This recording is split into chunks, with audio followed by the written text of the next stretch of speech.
don't know if you wanted to, bro. Hey, Shahid, one second. Shahid, I beg you be quiet. I beg you be quiet. Oh For my 1 God, minute. these Go on, guys Jen. are Go on, Jen. crazy.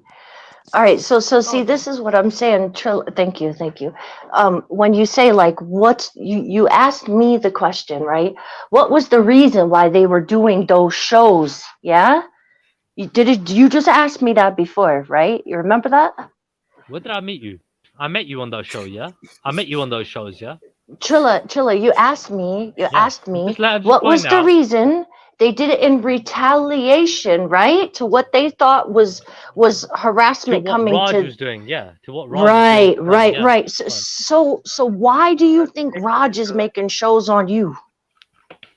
again, because he's harassing me and bullying me. He's got nothing better to It's do. not a What's the content? retaliation for every time, bro. It's the same thing, bro. Right, Like, right. But do I make shows on him? Do I make shows on him? yeah, man. Like, I you got. leave it This on is the what I'm panel, talking right? about. Like, I leave it on no, the